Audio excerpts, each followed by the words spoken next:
Well, I've titled this talk, The Social Structure of Clare in the 19th Century and From Conflict to Cooperation. And my basic theme, I suppose what I discovered after most of my research, is that there seems to have been a great deal of internal fighting and conflict in the early part of the 19th century in Clare, which in particular means the 1840s, the 1850s and the 60s, and that as time went on and conditions grew worse, economic conditions in particular, the township virtually began to pull together and to cooperate in its own self-interests. I'm starting off by briefly talking about the founding and the founder of Clare. As many of you may know, the first man to settle in the mid-north was John Horrocks, of explorer fame, who bought land at Penwortham, south of present-day Clare, after the 1839 survey, and he set up a village there. But that's really not very important because he played no part in the history of Clare. Edward Burton Gleeson, who is usually known as the founder of Clare, bought about 500 acres after the 1841 Hutt River survey, and in 1842 he had the village of Clare surveyed on sections of that survey. The brothers George and Charles Hawker set up residence in about 1841 at Bungaree, which was at that stage north of Gleeson's settlement and north of present-day Clare. John Hope acquired his property in Clare in about 1844, but he was interested in the Broughton area and he didn't really become involved in affairs of Clare until the 1850s. William Robinson, I think sometimes referred to as Encounter Bay Bob, took up the first lease of what was later to become the Hill River Estate, northeast of Clare, in 1846. Now, there were many other people, of course, who came along with these men, but I am concentrating at this particular time with the elite. They're the people that are most easy to find information about and the ones that perhaps are most interesting to discuss. The 1840s in Clare were years dominated by the newly arrived landed elite. The village of Clare came after the pastoralists, and it filled the need of a service centre felt by Gleeson, Hawker, Robinson and others who needed somewhere close when Adelaide was so far away. Things were fairly primitive in that area in those days. Even George Hawker, who had an MA from Cambridge and was the son of an admiral, had to build his own house, dig his own wells and fill them in when he found snakes at the bottom of them, fence his own yards in those early years. There were police in the district as early as 1841. There were native constables at Bungaree in 1842 when Hawker wrote to the Colonial Secretary complaining about inadequate rations for them. The police post was moved from Bungaree south to Clare in 1848. The first hotel, always a very important aspect of a country village, was the Traveller's Rest, and it was licensed in 1846, and the next, the Clare Inn in 1848. An advertisement for the Clare Inn appeared in the South Australian Gazette and Mining Journal of February the 1st, 1849.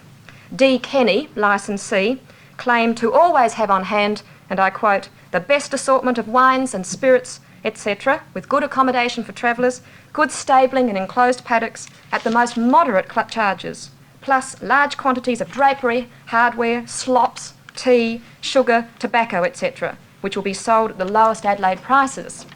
And he went on to say, the undersigned also begs to bring to the notice of young married people the pleasure they would enjoy by coming out of dusty Adelaide to Clare, where they could appreciate the sweets of their honeymoon in all its pleasing delights.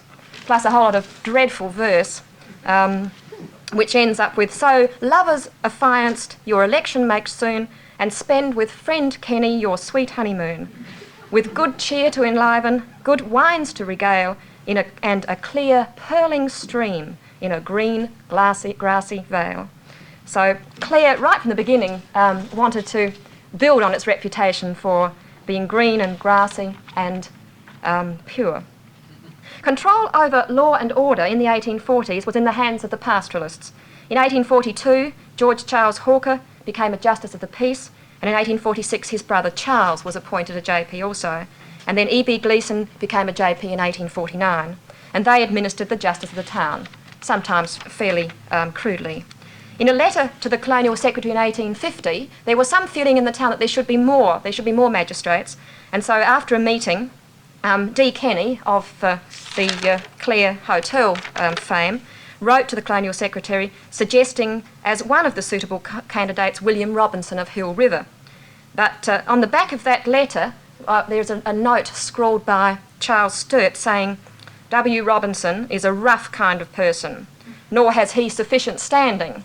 So nonetheless, Mr. Robinson was never elevated to the position of JP. And after playing a rather rough role in the election campaigns of the 1850s, where he was violently against Mr. Hawker, he left for New Zealand and became very successful over there. Edward Burton Gleeson and George Charles Hawker were important figures in Clare in the early decades. Gleeson was to remain the dominant figure in Clare until his death in 1870. He was Irish but Anglican, although he had many Irish Catholics working for him. He had worked in the civil service in India and had arrived in Adelaide from Calcutta in 1838.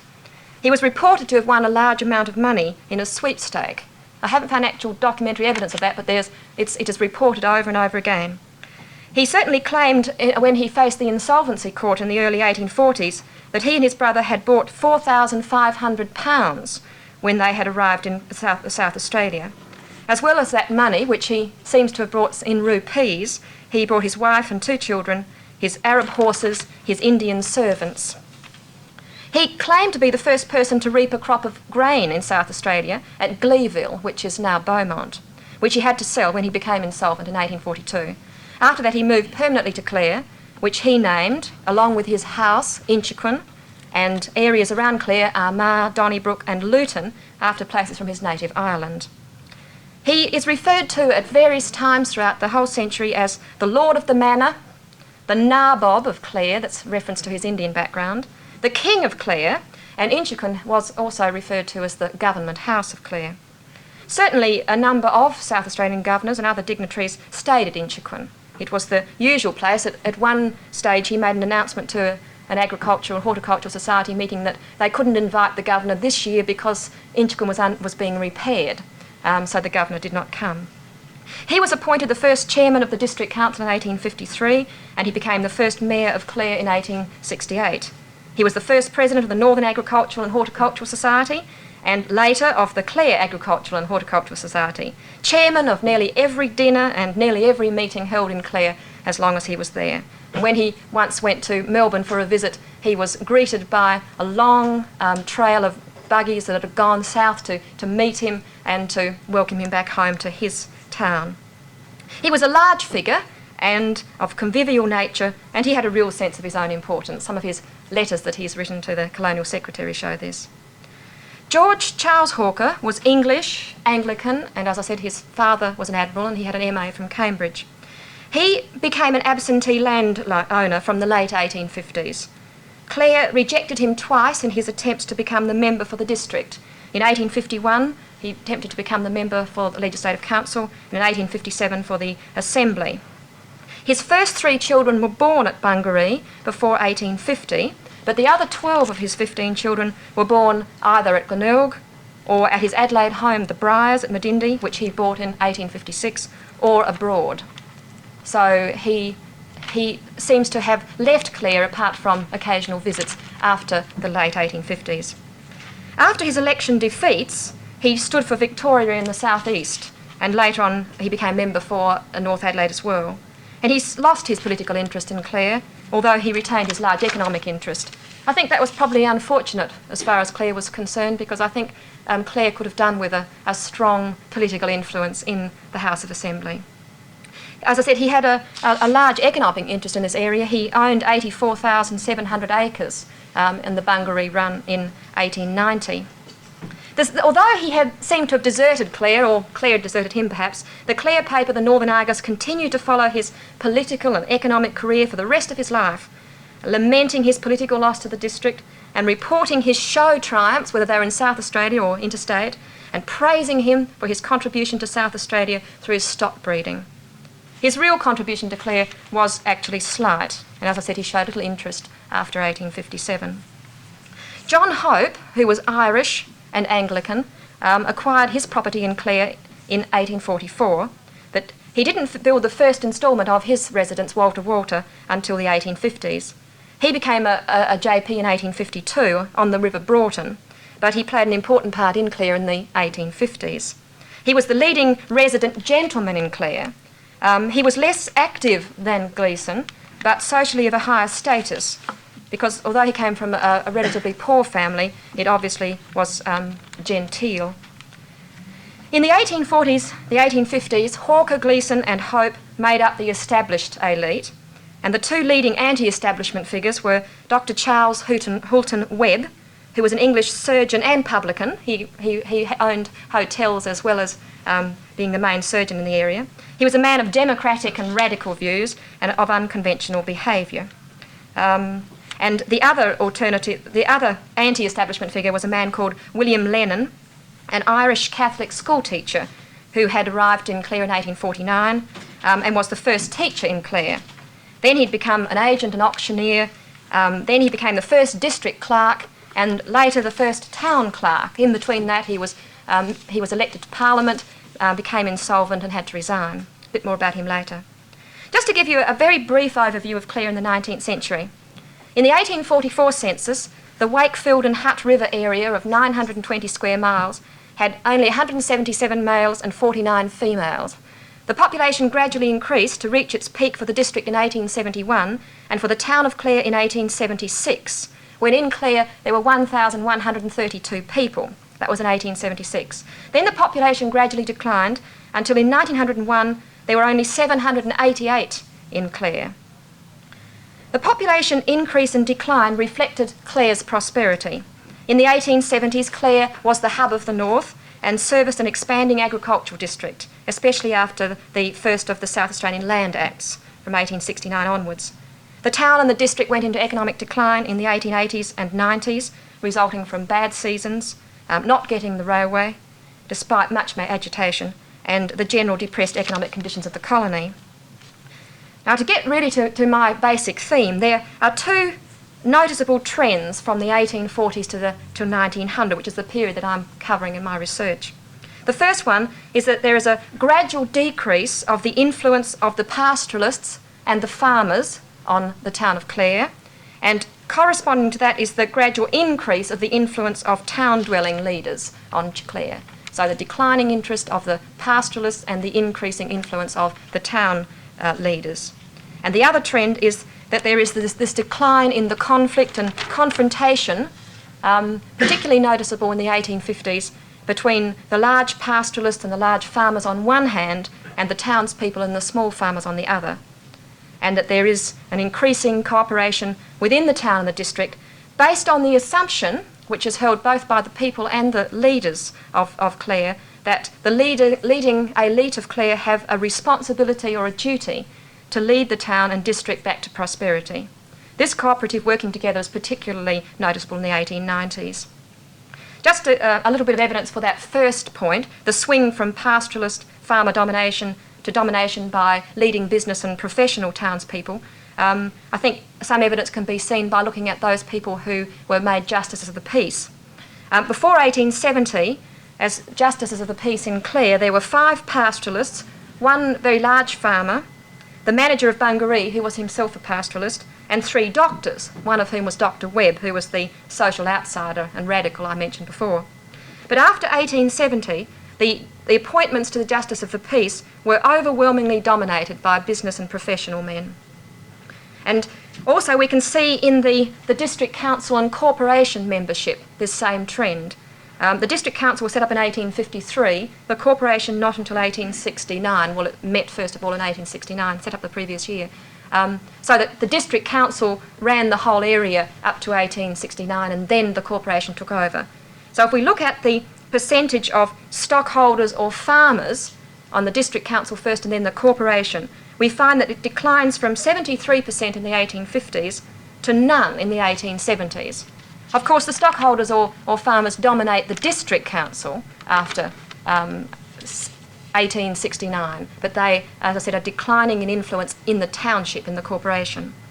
And the percentage of self-employed businessmen rises from 2% in the 1850s to 84% in the 1890s. So, as I said, this decreasing influence of pastoralists and farmers and the increasing influence of the townspeople over town affairs is very obvious. The other theme is where I want to spend the rest of this talk, and that is this change from conflict to from conflict to cooperation. And this can best be seen by surveying the major issues of each decade. In the 1840s, as I've already said, Clare Village was small and depended on the local pastoralists for custom to buy their goods and for law and order. The 1840s seem to have been calm socially. There's not a great deal of evidence about this. Few people lived in the district, and it seemed as if no one disputed the natural rights of the first comers. But the 1850s were years of conflict. The social structure was settling down, and some people did not like their position in it. This was a decade of challenge for the landed elite. In 1850, a letter in the Register from Clare schoolmaster, who was William Lennon, complained of his treatment by the, quote, ignorant and purse-proud mushrooms, unquote, who had appointed him the year before. He criticised the, quote, Clare gentry for not providing him with proper accommodation or a school after having promised that they would do so. The editor of the Register, who was the radical John Stevens, was very displeased with Gleeson at that stage, and so he wrote a special article about him, referring critically to him as the Clare nabob, because of his Indian civil service background, and the lord of the manor, and made a number of scathing comments about Gleeson's control over the miserable people of Clare. In 1851, the Adelaide Observer ran a series called Sketches of the Present State of South Australia. In the section on Clare, Mr. Gleeson was described as the founder and the chief proprietor of a village of 50 tenements and over 200 persons. He was also postmaster as well as magistrate.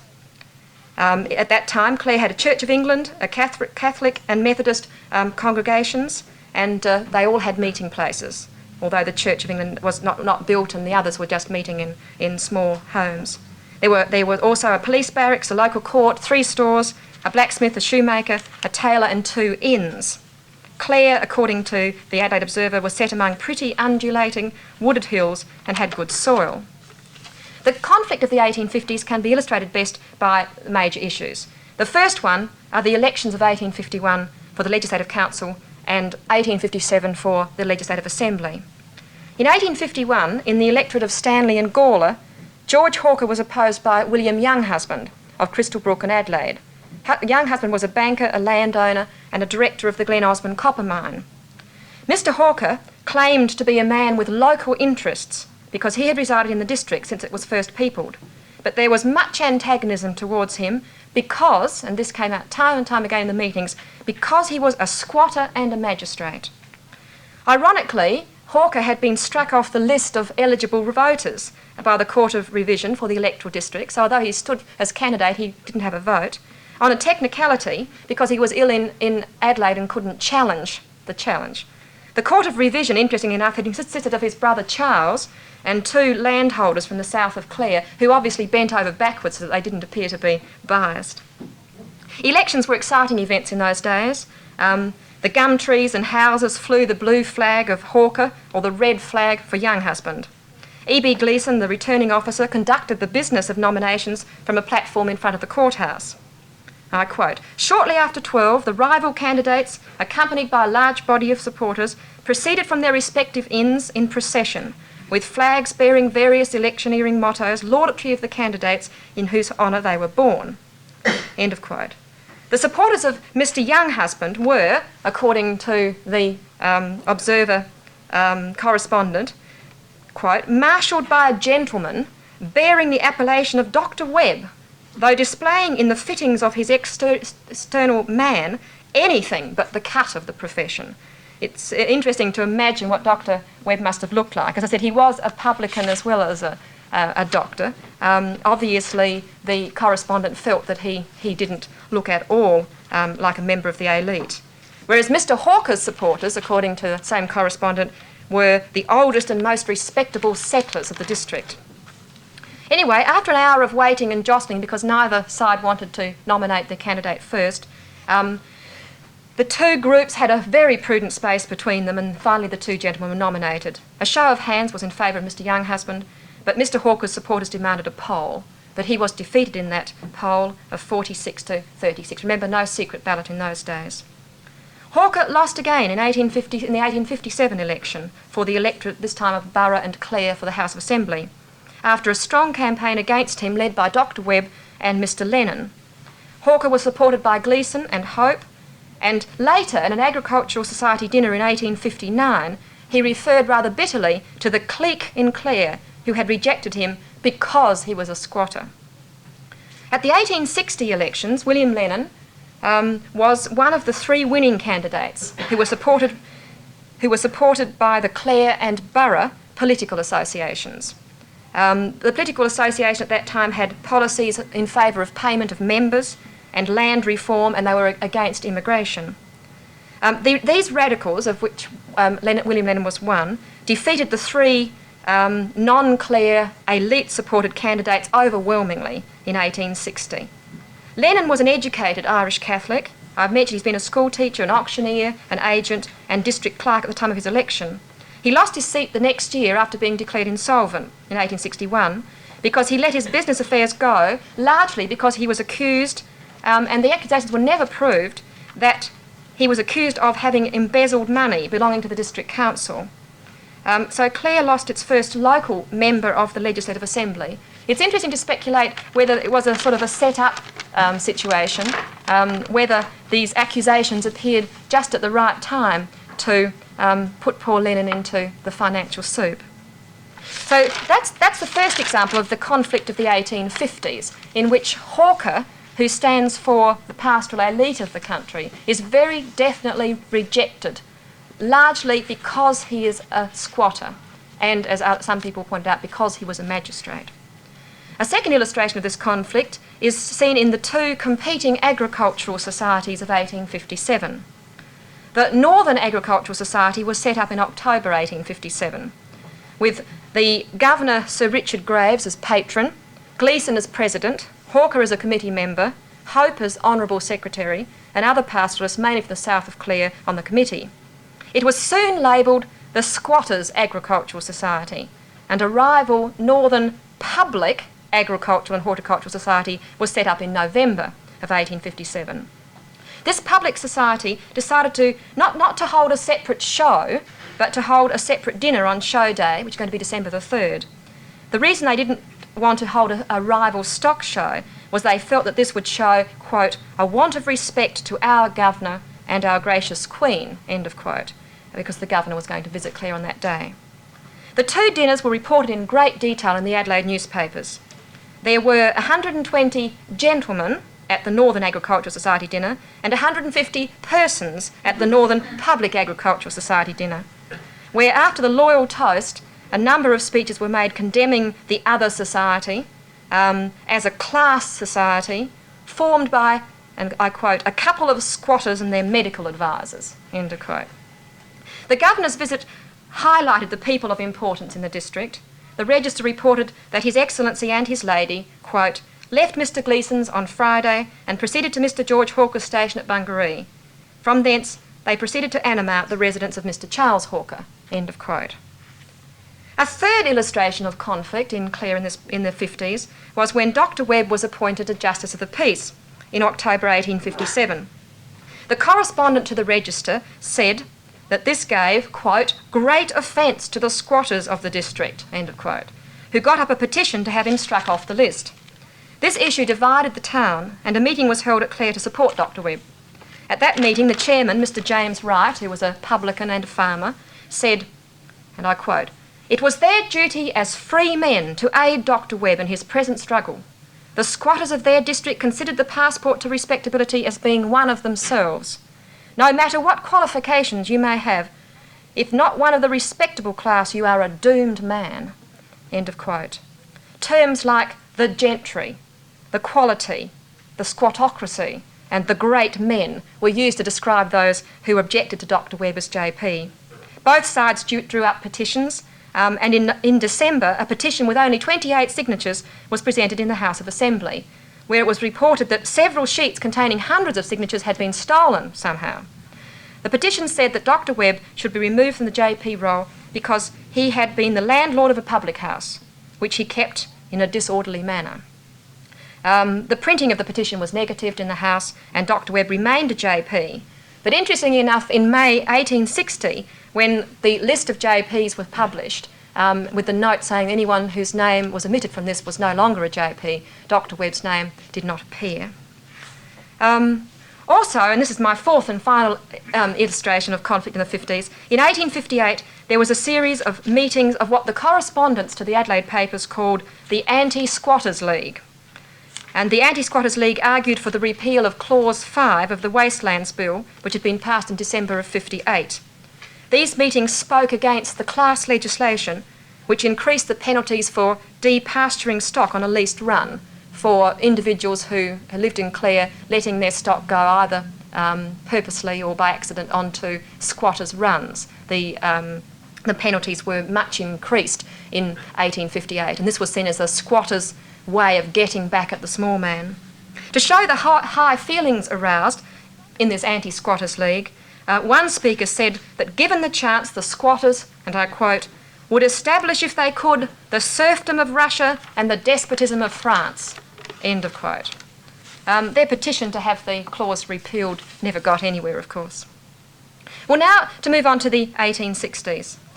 The Observer, the newspaper Observer, in December 1861, in the second of a series called Rough Notes of Incident and Reflection on a Tour Northward, shows just how obvious the conflict within Clare was, even to outsiders.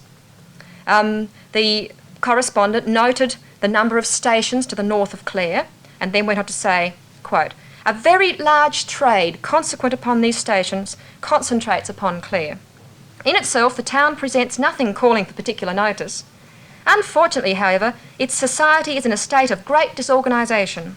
Two strong factions divide the public sentiment, and no matter, right or wrong, on matters important or trivial, or having a merely local or broader application, anything emanating from one side is sure to rouse hostility of the other. End of quote. And that, as I said, of a passer through. In the 1860s in Clare, there was strong support for land reform, and also for Goyder's valuations of the pastoralist run in 1864, where he valued them at a much higher rate than they'd ever been valued before. The feeling in Clare was that if the squatters thought the rental was too high, they should get off the land and let others use it. A special reporter of the Register, who travelled to Clare for the races in May 1866, and described very amusingly the comfortable journey by railway to Kapunda, and then the nightmare journey by Rounceville's cart for the 55 miles to Clare. When he reached Clare, he commented on the prosperity of Clare, where everybody seemed to own a buggy or trap, he said. And then he went on to describe the race course, which was 5 miles north of Clare, on land loaned by Mr. Hawker, part of Bungaree. And this is his comment. Viewed from the grandstand, the course forms the centre of an extensive circular plain, the greater part of Mr. Hawker's run lying to the northward. He was a sharp fellow who selected that for a homestead, and the farmers in the neighbourhood may be excused their recent fit of pastoral sentiment to which it and other places like it gave rise. So he felt that the land that Hawker belonged was excellent land, and he felt that there were extenuating circumstances for those who supported land reform so strongly. In the same month, that is namely May of 1866, the Register in a column called Round the North, first of all described the neat and solidly built township of Clare with its dominating mill and its newly built town hall. Then it noted, quote, drays, traps and German wagons standing in front of the hotel prove that a tolerable large influx of agriculturalists has been made into these old headquarters of squatterdom.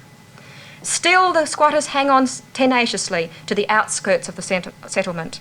Mr. Hawker's run Bungaree is only 5 miles north of Clare, and a score of other stations could be counted within 50 miles. The agriculturalists are moving in, but the squatters are hanging on tenaciously. The founding of the Mechanics Institute in 1864 and the opening ball for the new town hall in 1866 are two good examples of the difference in social status felt in Clare in this period. I'll just describe briefly a later reminiscence about the opening of the town hall in 1866. The ball was reported in the Adelaide press as being attended by almost 40 couples. But George Stacey, who later on wrote his old-time memories about Clare in this period, he said that it was, and I quote, an exclusive affair, that's the ball, and made some of the young men feel that there were two social circles in the district. And George Stacey went on to say that these young men decided to revenge themselves on the elite of Clare, and they did so on the day of the Auburn show. When the elite drove to the show, dressed in their best, with their best horses and carriages, they were embarrassed by an accompanying open carriage, in which rode 6 Aborigines who had been paid well for their trouble, according to George Stacey. 2 of the Aborigines were dressed appropriately as the coachman and the footman. And in the carriage, and I'm using now the words of George Stacey, who was a boy in Clare at the time, and in the carriage were 4 of the ugliest gins who were decked out in gay print dresses with hats and sunshades to match, not forgetting their long clay pipes. End of quote. When they got to the Auburn show, the Clare ladies in their traps were all arranged neatly around the edge of the oval, but they were, according to Stacey, forced to abandon their flash traps and sit in the stand, because they otherwise would have been embarrassed by the proximity of a carriage of people that they obviously would have seen as social inferiors, and that carriage had been parked right next to them. So the young men got their revenge, perhaps in a not a very pleasant way. The Mechanics' Institute I mentioned as being another good example of social status in Clare, social differences. It was formed in 1864, but the foundation stone of its building was not laid until 1871. It was always referred to much more accurately as the Institute. It lost its name, Mechanics, very early. For although it was meant to provide amusement blended with instruction for the artisans of Clare, it really catered for a limited and elite group within the town. This can be shown in 3 ways. Firstly, by looking at the committee membership. The 3 presidents for the 19th century were Mr. John Hope, Mr. E.B. Gleeson, until his death, and then Dr. Bain, who remained the president for the rest of the century. The vice presidents in the committees, who were elected year by year, read like a who's who of Clare. All were respectable members of the elite: solicitors, bank managers, doctors, most important businessmen. When the bank manager changed, and the old bank manager left, the new bank manager automatically appeared on the committee the next year. So the committee shows that it was dominated by the elite, although presumably it could still mean it could be in the interests of the artisans. But secondly, the activities held in the Institute Hall were quadrille parties, lectures on topics like Agamemnon's tomb and early biblical history, meetings of private groups like the Home Reading Circle, which catered for the educated elite. Very few, and there were many complaints about this, very few of the activities at the Institute were directed at the people it was intended for. And to give you an example of the regular complaints and criticisms which appeared in letters to the local paper, the Northern Argus, an anonymous letter in August 1972 reads, "A number of well-intentioned gentlemen have the supervision of an institute, but not being mechanics themselves, they have no idea how a mechanics institute should be conducted. Because they are of the black coat school, they have black coat ideas and arrange the affair accordingly." There was some sensitivity on the part of some of the members of the committee that the Institute did not cater for a broad enough section of the population, and there were 2 attempts to broaden the group of people it catered for in the 19th century. The first one was can be seen over in the quarrel over opening the reading room on Sunday. This was seen by some as an affront to the sacred day and the sacred nature of Sunday, but by others it was seen as enabling the working men who could not afford to become members and therefore could not borrow books as members, but would enable them to read and educate themselves on their day of rest. A general meeting was called in the end to make a decision, and they did decide in favour of Sunday opening in September 1879.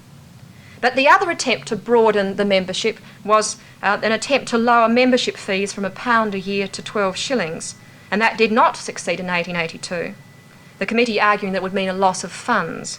Those in favour of the decrease believed that it would bring the Institute much closer to the reach of more of the people of Clare, or as one of their spokesmen said, within the reach of all classes rather than the few who were members. Now, in the 1870s, the 1870 in itself was almost the end of an era. Both Gleeson and Webb died in 1870, and perhaps can be seen as symbolising the end of an era of personal and social conflict in Clare. They had been rivals on both the district council and the corporation, as well as having had a number of law cases between them. They had both served as chairman of the district council. They had both been mayor of the corporation. But in the early 1870s, the town split over the appointment of the first public school teacher. The argument was conducted in terms of teaching ability, but it seemed as if it was really a sectarian split within the town between the Church of England and the Methodists. The town corporation had to make the final decision, and the Methodists were outvoted. And their candidate left Clare and became a successful teacher in New Zealand eventually. It is interesting, just in passing, to note that in 1871, the Methodists came a poor third numerically to the numbers of the members of the Church of England and the Roman Catholics in Clare. Whereas in 1901, there was one more Methodist than Church of England, and the Catholics came third. There was always almost twice as large a percentage of Catholics in Clare than in the whole of South Australia, with Irish, Polish and German Catholics, probably partly encouraged by the close proximity of the Jesuit College at Seven Hills. Many of the elite members of the Methodists, the leading Methodists in Clare, came originally from Cornwall and had followed a similar pattern of going to Burra, then to the Victorian goldfields, and then back to settle as farmers in the Spring Farm area, and then later, as they got older, to retire into the township of Clare and become very important men in their own right. Few Catholics held positions of importance in 19th century Clare, those positions being dominated by members of the Church of England, the Methodists and the Presbyterians in that order. There were not many Presbyterians. However, interestingly enough, the first and the last local members of Parliament from Clare in the 19th century were both Catholics. William Lennon was a Catholic who was born in Ireland, and Peter Paul Gillen was a Catholic of Irish descent. So they made their fame in that area. But very few Catholics played any important part in the Institute, the Horticultural Society, the Agricultural Bureau, or the Council. The Northern Argus annoyed me intensely because it rarely gave any space to social notes, which is very unfortunate for a researcher interested in the social status of people in Clare. I think I found the explanation in 1871. The Northern Argus had been founded by H.H. Tilbrook in February of 1869, and of course has served Clare ever since. But from May 1871 to January 1872, a rival newspaper called The Guardian was published in Clare by Ebenezer Ward, a well-known South Australian political radical. And the Northern Argus gave a very detailed report of a district ball in August 1871, including the dancers, those present, the women's dresses. And then I found in the next edition of The Guardian a heading, Ladies' Dresses, and I quote, "We have been asked why we didn't send our Jenkins to the Clare ball. We can only reply that we don't keep such an animal, nor do we intend to. And if we thought it necessary to do so, we should certainly either chain him up or endeavour to teach him better manners than to combine the curiosity of a Paul Pry with the vulgarity of a Jem Baggs. Snobbishness of the kind referred to is one of the abuses to which even the honourable profession of the press is sometimes exposed." End of quote. The editor of the Northern Argus, helpless against the Guardian's sarcasm, self-righteousness and the accusations of vulgarity, could only bitterly attack the Guardian editor for copying news from his paper without acknowledgement. From henceforth, understandably, hardly a useful bit of personal detail emerges from any of the social reports. The 1870s in Clare were prosperous years, when the population reached its peak of 1,132 people. Businesses were good, as illustrated by the rebuilding of the two banks. The new ES&A Bank building was a handsome building and cost £4,000, built in 1877. And the new building for the National Bank began in 1880. Mr. J.G. Ramsay's foundry employed 40 men in the early 1870s, yet by 1879 all were discharged because of poor seasons for the farmers. There was to be a revival of trade in the early 1880s, but it didn't last for long. During the years of the 1870s, Clare was united over one major thing, and that was the need for a railway. But she was not to get that until 1917. Many Clare people felt that that would be the solution to all their problems. And now the 1880s. The 1880s were less prosperous, with people leaving Clare, growing unemployment, and the highest number of insolvencies in the century. A vigilance committee of leading citizens was set up to encourage new industries and crops and to agitate for a railway. the Clare Fruit Preserving Company was set up in 1881 by leading citizens who were interested in providing employment and encouraging the fruit growing industry. The company failed, as did other fruit preserving companies in South Australia, because of the continued commercial depression in South Australia, because of the glut of tins of fruit on the market, and because they couldn't find successful export markets. Although the Clare factory did send goods to both London and Calcutta, where they got good reports of the quality of their goods, but of course they couldn't compete in price with those from England. In the 1880s, there was a flush of enthusiasm in Clare for mining. It was thought that mining would be the answer to depression in Clare. In February 1888, the Northern Argus reported that, quote, "everyone is searching for silver and minerals," end of quote. Unfortunately, they found neither gold, silver or copper in any payable quantities. The town looked for leadership in this time of beginning depression. The leading men accepted the responsibility thrust upon them, not only in attempting to set up industries, but also in attempting to improve the working and living conditions in Clare. An early closing association was formed by employees hoping for a Wednesday half holiday, and they weren't getting on well themselves, so they called for help from the elite. There was a well-attended meeting of employees in Clare in June 1886, and at that meeting it was decided, and I quote, that His Worship the Mayor, Mr J. Christensen, JP, and Messrs T.R. Bright, JP, J.W.D. Bain, MD, and William Kelly, JP, be respectfully asked to wait on the employers and put the subject before them, end of quote. Mr Christensen, the Mayor, was the brewer, Mr Bright was a solicitor, Dr Bain, and William Kelly had been editor of the Northern Argus for some time. He was a gardener and a gentleman. So they had been requested to wait upon the employers. The above gentlemen agreed to do so, and early next month was an advertisement in the Northern Argus saying that the Wednesday half holiday would begin on August the 4th. The Northern Argus gave due praise to the leading and influential gentlemen who had accomplished this result. Another example of the demands placed on the leading men of Clare was seen at about the same time. On June the 30th of 1886, a public meeting was called about the problem of unemployment in Clare. This meeting showed that the unemployed believed themselves to be incapable of doing anything about the problem, and they sought the help of the leading men, who they argued were more capable of doing something than they were. A very realistic point of view, of course.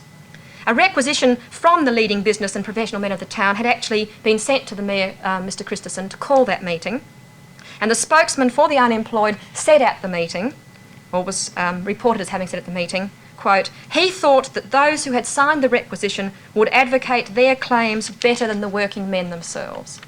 The working men obviously did not know how to break into the system.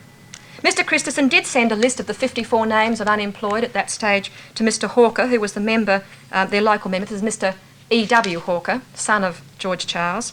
And Mr Hawker approached the Commissioner of Crown Lands, who indicated that there were some jobs available at the Wirrabara forest area and other areas to the north, and after a bit of pressure agreed to give a few free tickets to Clare people wanting to go there, free railway tickets. I've never found out whether any of them actually did go or not. There was one individual leading citizen who did more for Clare in the 19th century than any other. He was Dr John Devereux Bain, and he set out to provide healthy recreation facilities in the 1880s. He was affluent, he had done well as a doctor, and he also made a fortune at Broken Hill with mining shares. Clare was depressed in the 1880s and the 1890s, and he was the sort of man who wanted to share his affluence. In the 1880s, he provided at his own expense an indoor swimming bath, a skating rink and a gymnasium for the benefit of Clare youth. These were fully appreciated by the people of Clare, and the Northern Argus was always ringing his praises. In the 1880s, there was a revival of interest in getting Clare men into the House of Assembly. The last Clare man had been William Lennon back in 1860. And a number of men in the 1880s stood, and 3 of them were elected during this period. They were Mr Edward William Hawker, who was elected in April 1884. He was the son of G.C. Hawker. He was a solicitor and lived in Adelaide, but he claimed to be a local man because, as he said, he was born in Bungaree and had an economic interest in the district. Another candidate who won was Mr Charles Kimber, the retired miller and gardener, who was elected in 1887. The mill in Clare always had the highest assessment in the Clare Corporation rate books. Each of these three won election, but at the election campaigns there, it's interesting to note the criticisms of these three individuals. Hawker was criticised for being a lawyer and a squatter. Both were highly undesirable occupations in Clare at that time. Kimber was criticised for exploiting the farmer by his low prices for wheat and the workers for his high prices for flour. These were just political opponents, but as I said, it's interesting to note what is wrong with these people. Peter Paul Gillen was criticised for being too young. He was only 30 when he was elected, and being a Catholic, and there was a strong campaign against him as a Catholic. And he had very strong Methodist opposition, which was interesting because he didn't drink, he was a teetotaler. He went on to become the Commissioner of Crown Lands in the Kingston government. He was very popular, a good speaker, able, honest, and was predicted to have a great future ahead. But unfortunately he died in 1896 at a cabinet meeting at the age of 36. So that's why probably very few people have heard of him. In the 1880s, the town was divided, interesting enough, over religious issues. In 1881, there was strong opposition to Mr. Matthew Burnett's temperance campaign. Mr. Burnett had been said to have said about Clare before he arrived that no place in the north needed a temperance campaign more than the town of Clare. When he was there were massive torchlight processions and huge meetings. And the torchlight processions were disrupted on one occasion by a publican attempting to drive his horse and cart right through it. And at another time, or a number of times, by Mr. McMahon blowing his bagpipes lustily in opposition to the band. Meetings were disrupted by abuse, and there seems no doubt that there was a conspiracy among, in particular, the publicans and other interested parties. And a number of people who ended up in court over this had Irish names. However, after the hectic 3 weeks in Clare, Mr. Burnett had obtained 450 signatures to his pledge, so he had done very well. Again in 1884, there was very strong opposition to the Salvation Army, whose missionaries made their appearance. The officers and members of the Salvation Army faced constant harassment and antagonism. They had eggs thrown at them when marching, and they ended up wearing raincoats that they took off when they got to their meetings. And there was one storekeeper who, having purchased a few dozen rotten eggs, actually put a label in his store window calling them Salvation Army eggs. So they had eggs thrown at them when marching, they had rocks thrown on the roof when they were meeting, their sleep was disrupted, and their outdoor meetings were also disrupted. This hostility seems to have stemmed from four major reasons, I think. One, I think there was a religious hostility because of the intolerance and prejudice of other religious groups. There was a class hostility, as the Salvation Army drew their converts from the lower socio-economic groups in Clare. Also, because of their outside meetings and their frequent marching and their amateurish musicians, they were frequently being criticised by the better educated and more respectable people who couldn't understand this sort of approach to religion. Also, there was the anti-temperance hostility, which had appeared before against Mr. Burnett, and then what I'd call a xenophobic hostility, because the early leaders of the Salvation Army in Clare were not Clare people. They were foreigners, they were outsiders, who seemed to many to be spoiling a peaceful pattern of life. And it's interesting to note, this was in 1884. In 1881, according to the census, there were no members of the Salvation Army in Clare.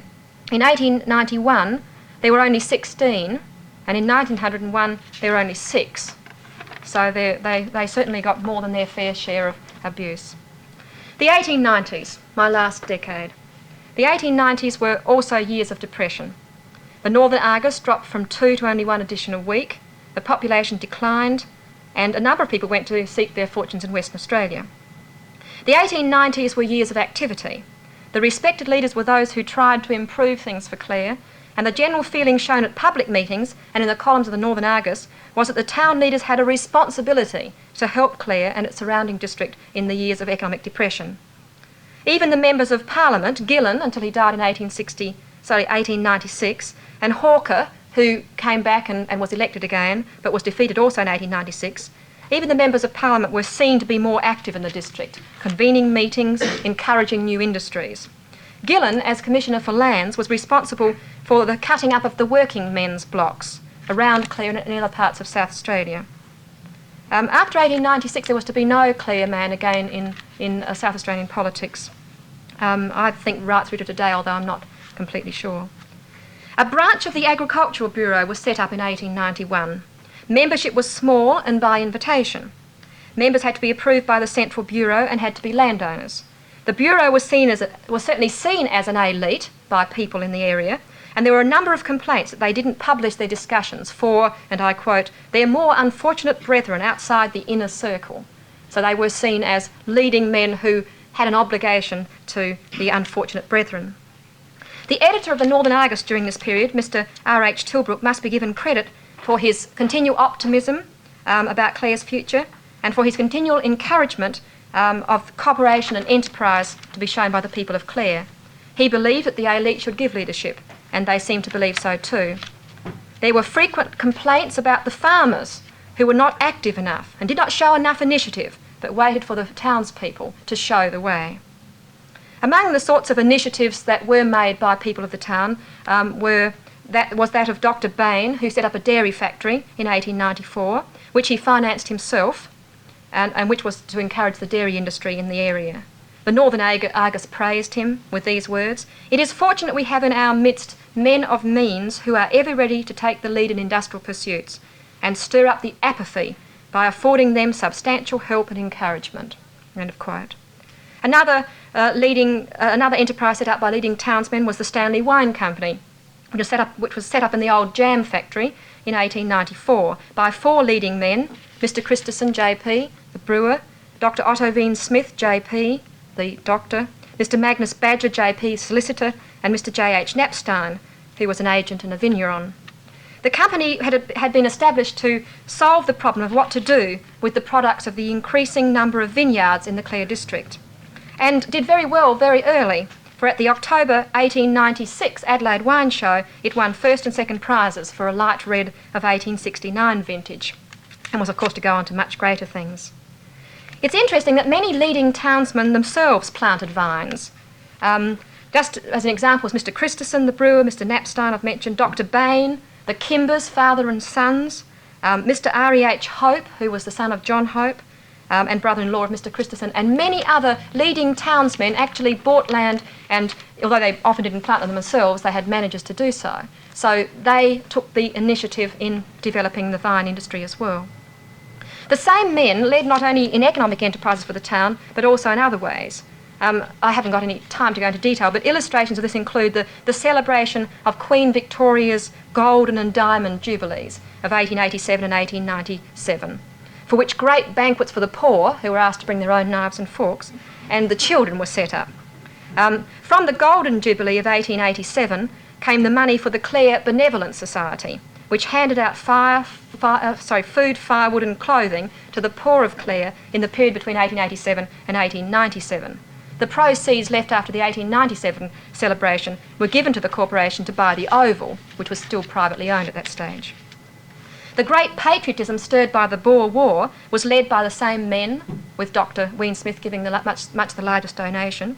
And when the Church of England incumbent Canon Webb's son went to South Africa, his letters were all published in the Northern Argus, and he was given a great official welcome at his return. Well, now I come to my conclusion. In the 1840s and the 1850s, the town was dominated by men with pastoral interests, and the antagonism of the town leaders and the small farmers towards these pastoralists, or squatters, as they were called, was very tangible. Gradually, the landed individuals seemed to leave the scene in person, although not in economic strength. And the more immediate local issues of survival took the place of the earlier, larger issues based on the belief in unfair distribution of land.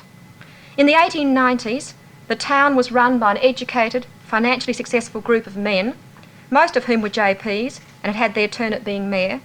They dominated the Institute Committee, the Agriculture and Horticulture Society, and economic enterprises to push the town forward. Many of them had interests outside the town itself, as they had bought land and planted orchards and vines. The farmers and other townsfolk seemed generally contented to follow their leadership. Cooperation rather than conflict had produced the best results. I wonder whether you'd care to comment on the role of the women in the 19th century, particularly since their periods of conflict and then cooperation. What part did they play in this? Well, there were a number of very interesting women in Clare.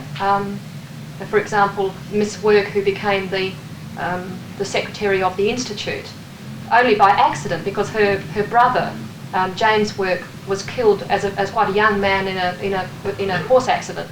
And I think because they were rather sorry for the family, the Institute membership, the committee decided to offer her the post just for 1 year at a much reduced salary, the one they'd paid her brother. But nevertheless, she stayed on, and year after year they voted her in. And she was an important woman in her own right. Also, some of the private schools, most of the private schools were run by women, and many of those were very interesting characters. I mentioned Mr. Christensen. He married a Miss Hope, Frances Diana as her name was, although she was always referred to as Auntie Di. And she was a very strong woman, a woman of very strong character. Obviously well educated and cultured, and had travelled much in her youth. And she was the one who introduced the home reading circle, and tried to introduce sort of a more cultured society to Clare. And she, of course, had everything really that you could desire. She had the money of Christensen, and Christensen was one of the wealthiest men in Clare. And although I don't think she got a great deal of money from her own family, she had, of course, the social status of her family. And she lived on until 1944 and gave a lot of things to Clare, like the Caravan Park as it is now, and Pioneers Park and other places. Women generally, the work I've done on women probably fits in with their other patterns. As far as they are being mentioned in public affairs, it's most often as wives or daughters, and in such events as fetes, church fetes. The Women's Christian Temperance Union was quite strong in the 1880s and the 1890s, although there's very little information in the newspapers about the individuals' attitudes to women's suffrage, which I would like to find more about. Really, I suppose there were some individuals who were really important in their own right. The majority of them were important only because of they were wives or the daughters of the important men. And so you could always see those people who had the tables at the Church of England strawberry fete were always the wives of the leading Anglicans of the time. Just one point on that. I think a chap I know, Ivy, was the other leading personality in regard to that question in the district. He wrote a book, I think published about 1890.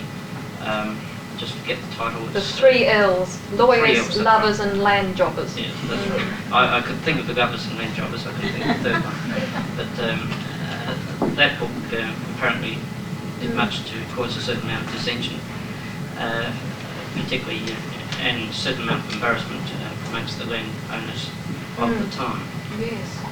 Yes, he's another individual that I'd be interested to get more in. I do know something about Patrick Ivy, and certainly his novel is really a polemic against lawyers and land jobbers, although Trey's plenty of place for the lovers section of it.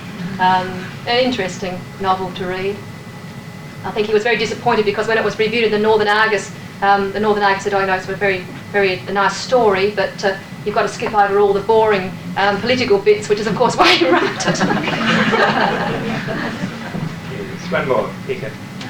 Elizabeth, one of your indices of the change from in the elite in Clare was who were JPs. Yes. There was a change from pastoralist JPs to businessmen, professional JPs. Now, I want. How did you get to become a JP? Were you nominated by your fellow JPs? Did the pastoralists simply drop out because they became less and less interested? Did the professionals push? I mean, do you know how that change came about? I think you were certainly were nominated, from what I gather, by the government, whether it was colonial secretary or later on the politicians, although some people might know more about this than I do.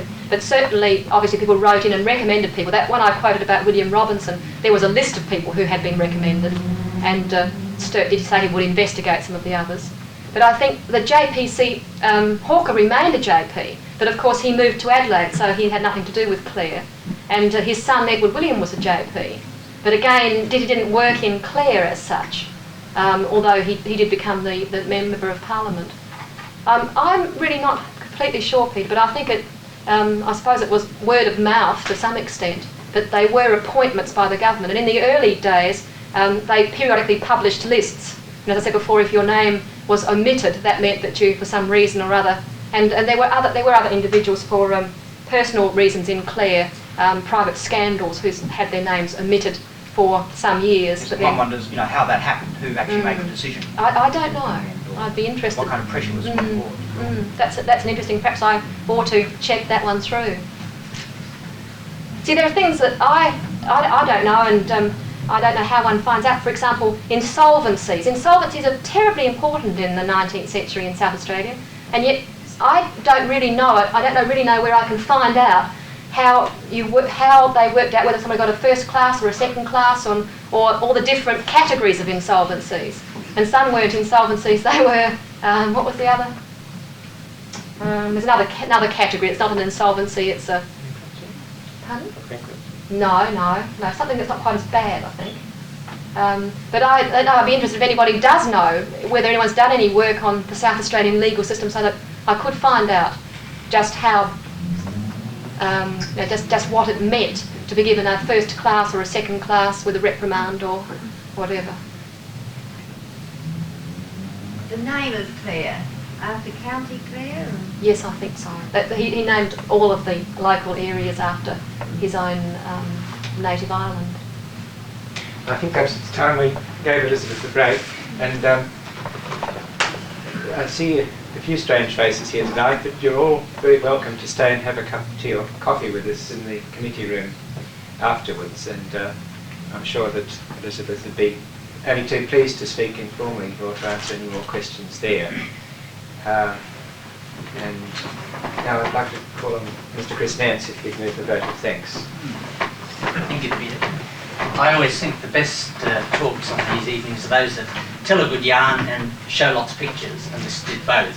I especially like the story about the first election, and I crossed my mind that perhaps things haven't really changed so very much.